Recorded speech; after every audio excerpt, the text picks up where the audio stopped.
Welcome back to Learn and Grow. Today we are going to discuss Class 7 Social Science Chapter 11 Against Discrimination. Okay. ഒരു ചാപ്റ്ററിൻ്റെ complete ആയിട്ടുള്ള question answer ആയിട്ടാണ് ഇന്ന് വന്നിരിക്കുന്നത്. അപ്പോൾ നമുക്ക് ഫസ്റ്റ് ക്വസ്റ്റ്യനിലോട്ട് പോവാം. First one, who practised racial discrimination in South Africa? Answer, the British. Second one, in which situation would Nelson Mandela have to undergo such a trial? Nelson Mandela was the person who fought the emancipation of South Africans who were oppressed because of their race for centuries. He had to suffer imprisonment for 3 decades for fighting for the freedom of his country and its people. Nelson Mandela ആയിരുന്നു അല്ലേ അവിടുത്തെ ആൾക്കാർ വേണ്ടി ഫ്രീഡത്തിന് വേണ്ടി fight ചെയ്തത് അല്ലേ, അദ്ദേഹത്തിൻ്റെ കൺട്രീസിനും അവിടുത്തെ ആൾക്കാർക്കും വേണ്ടി. അതുകൊണ്ട് തന്നെ അദ്ദേഹം ഇംപ്രിസ്മെൻറ്റ് ജയിലിലൊക്കെ ആയിരുന്നു. Find out the continent in which south Africa is situated. Africa. What are the geographical features of south Africa? അപ്പോൾ സൗത്ത് ആഫ്രിക്കയുടെ geographical features. South Africa is a country that is located at the southernmost tip of African continent, sharing its border with Indian Ocean and Atlantic Ocean. ഇപ്പോൾ south Africa എന്ന country locate ചെയ്യുന്നത് എവിടെയാണ്? African കോണ്ടിനെൻറ്റിലെ ഏറ്റവും southern most ടിപ്പിലാണ് അല്ലേ. അപ്പോൾ അതുകൊണ്ട് തന്നെ അതിങ്ങനെ ബോർഡർ ഷെയർ ചെയ്യുന്നുണ്ട്. എവിടെയായിട്ട്? Indian ocean and Atlantic ocean. South Africa has its own diverse geographical features: broad coastal lands, vast plain and plateaus, lofty mountain ranges, great rivers, waterfall and dry desert make this country unique. What attracted the European to the South Africa? South ആഫ്രിക്കയിലേക്ക് യൂറോപ്യൻസിനെ attract ചെയ്തത് എന്ത് കാര്യമാണ്? The wealth from inland agrarian land and mines, weather and human resources attracted the European to South Africa. It is situated at the southernmost tip of the African continent on the shores of the Atlantic. ഓക്കെ, ഏതാണ് ആ southern most ടിപ്പിൻ്റെ പറയുന്ന പേരാണ്? The Cape of Good Hope അല്ലേ, the Cape of Good Hope. Why is the southernmost tip of African continent is known as Cape of Good Hope? അങ്ങനെ പേര് വിളിക്കാൻ കാരണം എന്താണ്? To reach the countries in the Asian continent like India, the European had to sail through the Atlantic Ocean, encircling the African continent. As this cape gave the navigator the hope to reach Asia, it was named Cape Good Hope. അല്ലേ, അപ്പോൾ Asian കോണ്ടിനെൻറ്റിലൊക്കെ എത്തിച്ചേരാൻ വേണ്ടിയിട്ട് ഈ ഒരു Atlantic ഓഷ്യനിലൂടെ sale ചെയ്യണം അല്ലേ. അപ്പോൾ അതുകൊണ്ട് തന്നെ നാവിഗേറ്റേഴ്സൊക്കെ പെട്ടെന്ന് എത്തിച്ചേരുന്നൊരു സ്ഥലമായതുകൊണ്ട് it is called Cape of Good Hope. What is colonization? Colonization is the political, social, economical and cultural domination and control of one country over another region and its people. അല്ലേ, ഒരു ഭാഗത്തുള്ള ആൾക്കാർക്ക് മറ്റൊരു വിഭാഗം ആൾക്കാരോട് അവരെ ഡോമിനേറ്റ് ചെയ്യുക അല്ലേ. രാഷ്ട്രീയത്തിൻ്റെ പൊളിറ്റിക്കൽ, സോഷ്യൽ, എക്കണോമിക്, കൾച്ചറലായിട്ട് അവരെ ഡോമിനേറ്റ് ചെയ്യുന്നതാണ് കൊളോണൈസേഷൻ എന്ന് പറയുന്നത്. Who are the first inhabitant of South Africa? South ആഫ്രിക്കയിലെ ആദ്യത്തെ ആൾക്കാർ, അവിടുത്തെ ജനവിഭാഗം ആരായിരുന്നു? The first inhabitant of South Africa were tribal people who belonged to the group of San and Xhosa. When did the Europeans start their expedition to South Africa? അപ്പോൾ 15th century. European south ആഫ്രിക്കയിലേക്ക് കയറാൻ തുടങ്ങിയത് 15th century മുതലാണ് അല്ലേ. Which is the major Dutch colony in South Africa? ഏതാണ്? Cape town.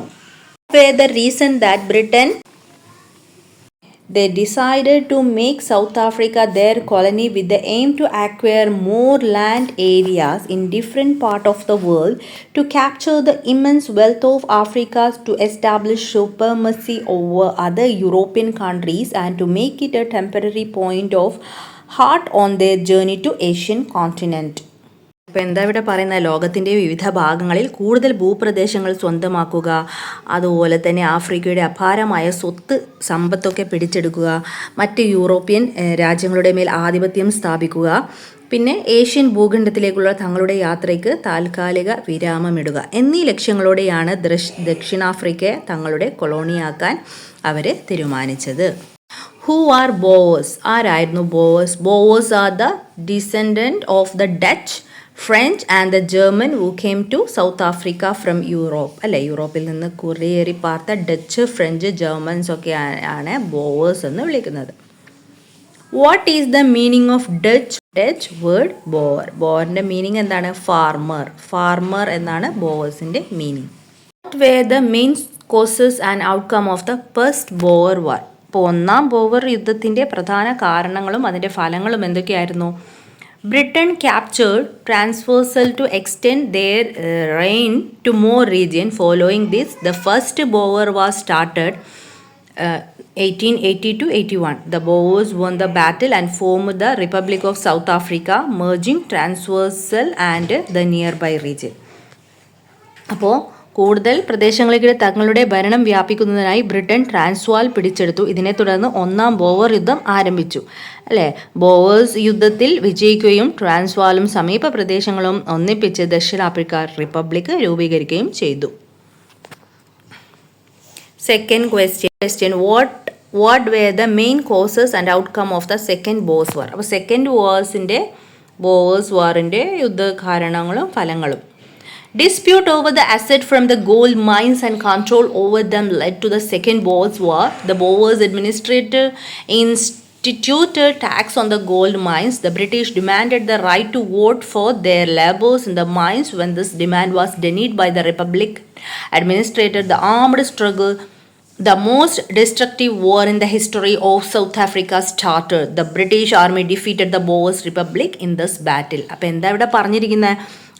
സ്വർണ്ണ ഖനികളിൽ നിന്നുള്ള ആസ്തിയെക്കുറിച്ചുള്ള തർക്കങ്ങളും അവയുടെ മേലുള്ള നിയന്ത്രണവും രണ്ടാം ബോവേഴ്സ് യുദ്ധത്തിലേക്ക് നയിച്ചതാണ്. അല്ലേ, അപ്പോൾ ബോവേഴ്സ് ഭരണാധികാരികൾ സ്വർണ്ണ ഖനികളിൽ നികുതി ഏർപ്പെടുത്തിയിരുന്നു. അല്ലേ, ടാക്സ് സിസ്റ്റം ഏർപ്പെടുത്തിയിരുന്നു. അപ്പോൾ ബ്രിട്ടീഷുകാർ ഖനികളിലെ തൊഴിലാളികൾക്ക് വോട്ട് ചെയ്യാനുള്ള അവകാശമൊക്കെ ആവശ്യപ്പെട്ടു. ഈ ആവശ്യം റിപ്പബ്ലിക്കൻ ഭരണാധികാരികൾ എന്ത് ചെയ്തു? നിരസിച്ചു.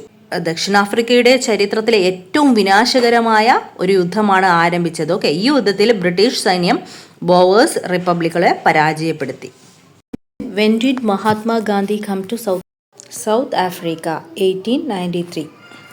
Prepare an analytical note about Gandhiji's opinion on the racial discrimination prevailed in South Africa, including the method of strike adopted by him.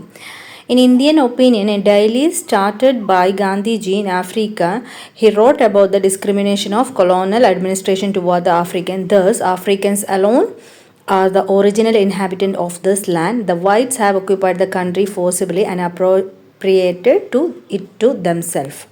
അപ്പോൾ ഇന്ത്യൻ ഒപ്പീനിയൻ എന്ന പത്രത്തിൽ ഇദ്ദേഹം ഗാന്ധിജി ഇവരെക്കുറിച്ച് ആഫ്രിക്കൻസിനെ കുറിച്ച് എഴുതാൻ തുടങ്ങി. അതാണ് ആഫ്രിക്കൻസ് ആണ് ഒറിജിനൽ ഇൻഹാബിറ്റൻ്റ് ആയിട്ടുള്ള ആൾക്കാർ അവരുടെ ആ ഒരു ലാൻഡിന് ഉള്ളത്. അല്ലേ, വൈറ്റ്സ് എന്താണ്, അവർ ഒക്യുപ്പൈ ചെയ്തതാണ്. അല്ലേ, ഫോഴ്സിബിളായിട്ട് ഇവരുടെ ലാൻഡ് പിടിച്ചെടുത്തതാണെന്നൊക്കെ ഗാന്ധിജി എഴുതിയിട്ടുണ്ടായിരുന്നു. അല്ലേ, Gandhiji participated in the voluntary activity to extend help to the one who underwent suffering in the second Boers war. പിന്നെ ഗാന്ധിജി സെക്കൻഡ് ബോവേഴ്സ് വാറിൽ വിഷമിക്കുന്ന അവരെയൊക്കെ ഹെൽപ്പ് ചെയ്തിട്ടുണ്ടായിരുന്നു. It was here that Gandhiji experiment the weapons of satyagraha, non cooperation and civil disobedience. അപ്പോൾ സത്യാഗ്രഹം അതുപോലെ non കോപ്പറേഷനൊക്കെ Gandhiji practice ചെയ്തത് ഇവിടെയായിരുന്നു. What method of struggle did Gandhiji experiment in South Africa? ഏതൊക്കെയാണ്? Satyagraha, non corporation, violation of law. The newspaper started by Gandhiji, South Africa. ഇതാണ് Indian Opinion. Make a note on the circumstances that led to the formation of African National Congress. African National Congress forms ചെയ്തത് ഉണ്ടായ circumstances എന്തൊക്കെയാണ്? The South African Party led by the whites came to power in the first election after South Africa became an autonomous territory under the control of Britain. Second, they brought in laws in the housing, administration, industrial sector which would affect the people. Then the racial differentiation between the black and white got intensified. People were denied the freedom of movement and right for education. The organization, the African Native National Congress, formed to protect the right of the people of Africa, was later came to be known as African National Congress. What are the oppressive law and their consequence in South Africa during the tenure of different government? എന്തായിരുന്നു the mines and work regulation act അല്ലേ. Skilled work were reserved only for whites. അവർ നല്ല സ്കില്ലായിട്ടുള്ള വർക്കൊക്കെ reserved വൈറ്റിന് മാത്രം reserve ചെയ്തിട്ടുണ്ടായിരുന്നു അല്ലേ ആ ഒരു ആക്ട് പ്രകാരം.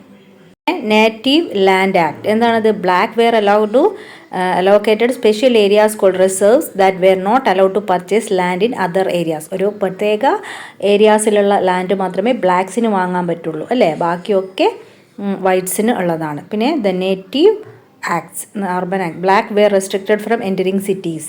അപ്പോൾ ബ്ലാക്സ് സിറ്റീസിലൊക്കെ എൻ്റർ ആവുന്നതിൽ നിന്ന് റെസ്ട്രിക്റ്റ് ചെയ്തിട്ടുണ്ടായിരുന്നു. Separate representation of voters act, black wear removed from the general voters list. Voters ലിസ്റ്റിൽ നിന്ന് പോലും ഈ ബ്ലാക്സിനെ അവർ റിമൂവ് ചെയ്തു അല്ലേ. The leader of south Africa independence movement. ഇപ്പോൾ ഇൻഡിപെൻഡൻസ് മൂവിന് ശേഷം ആരായിരുന്നു south ആഫ്രിക്കൻ്റെ leader? Nelson Mandela.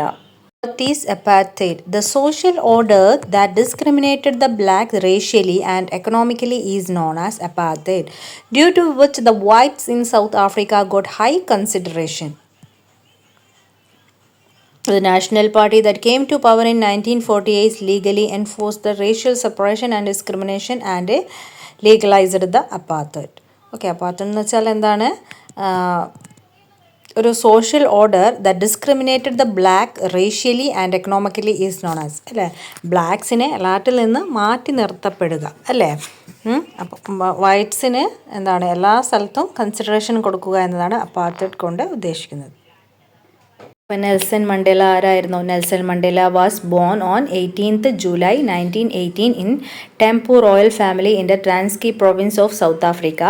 His name was Rolihlahla. His father was Gudla Henry Mandela, the head of Madiba clan, and mother Noskeni Fanny. After primary education, he got educated in the South African tribal heritage and culture and later passed the degree law. What were the reasons that led to the freedom movement in South Africa? Colonization and apartheid adversely affected the life of the people of South Africa. The blacks of South Africa faced political, economic and cultural downfall. Through the national economy grew rapidly, the native population struggled to meet even their basic needs. When was Nelson Mandela released from the prison? On February 11, 1990. When was apartheid policy abolished? 1991. When was the Nelson Mandela elected as the first black president of the Free Democratic South Africa Republic? 1994.